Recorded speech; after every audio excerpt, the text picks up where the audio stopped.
नमस्कार, जय हिंद। मैं हूं रौनक और आप देख रहे हैं फन तंत्र। दोस्तों, हर प्रोफेशन में, हर ऑफिस में कुछ मठाधीश, कुछ माफिया टाइप के लोग होते हैं। ये हर जगह अपने लोगों को फिट करते हैं, नए लोगों पर धौंस जमाते हैं और जो उनके पाले में नहीं आता उनका जीना हराम कर देते हैं। इसी वजह से किसी की भी इनके खिलाफ बोलने की हिम्मत नहीं पड़ती और जो कोई बोलता भी है तो उसकी ये वो हालत कर देते हैं कि बाकी लोग वैसे ही सहम जाते हैं। ये कहने में कोई हर्ज नहीं है कि इसी तरीके का माफिया बॉलीवुड में भी सक्रिय है। सुशांत सिंह राजपूत की मौत के बाद बहुत से लोगों ने इसके खिलाफ बोला, मगर किसी मेन स्ट्रीम एस्टैब्लिश एक्टर या डायरेक्टर की हिम्मत नहीं हुई कि वो सामने आकर कुछ कहे, क्योंकि इनके खिलाफ बोलने का मतलब है अपना करियर खत्म करवाना।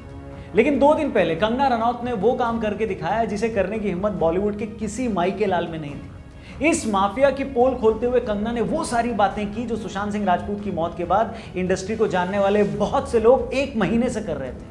कंगना ने यह बताया कि किस तरीके से बॉलीवुड से जुड़े बड़े लोगों ने सिलसिलेवार तरीके से सुशांत की इमोशनल लिंचिंग की, उनके लिए वो हालात पैदा किए जहां उनके लिए कोई ऑप्शन ही नहीं बचा था।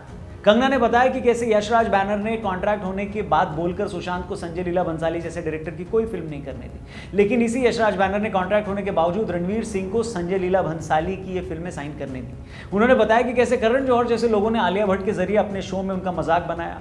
इन्हीं करण जौहर ने सुशांत सिंह राजपूत की फिल्म को थिएटर में रिलीज करने की कोशिश भी नहीं की और यही करण जौहर सोशल मीडिया पर सुशांत की तरफ से मोटिवेशनल चीजें शेयर करने पर उनका मजाक उड़ाते थे।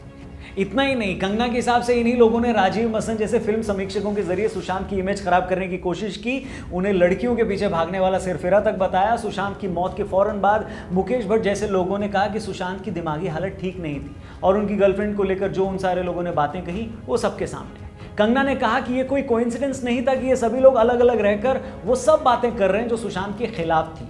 कंगना की माने तो ये बॉलीवुड का माफिया है, ये ऐसे ही काम करता है। अगर आप इनके पाले में नहीं आते, इनके चमचे नहीं बनते, तो ये इसी तरह धीरे धीरे आपका पूरा करियर तबाह कर देते हैं। ये आपको फिल्मों से निकलवाते हैं, अपने चहेते फिल्मी पत्रकारों को बोलकर आपके खिलाफ खबरें लिखवाते हैं, आपको साइको या मेंटली फ्रेजाइल बोलकर आपका कॉन्फिडेंस तोड़ते हैं।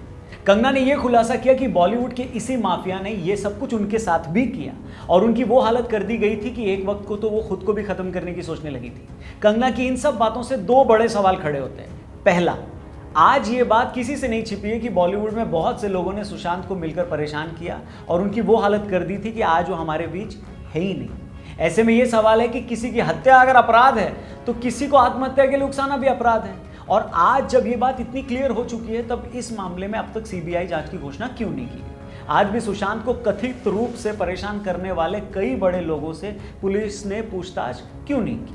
दूसरी बात जो इससे भी ज्यादा परेशान करती है वो ये कि बॉलीवुड में ऐसे कई एक्टर्स और डायरेक्टर्स हैं जिनका सुबह शाम बस एक ही काम है, सरकार को गाली देना। सरकार को गाली देते वक्त ये लोग ये दलील देते हैं कि जो लोग भी सत्ता में होते हैं उनका विरोध होना चाहिए क्योंकि सारी ताकत तो उन्हीं के पास है। लेकिन हैरानी है कि यही लोग बॉलीवुड के सत्ताधारियों के खिलाफ आवाज उठाने पर कंगना का साथ नहीं दे रहे हैं, बल्कि ये लोग कंगना को मौका परस्त बोल रहे हैं।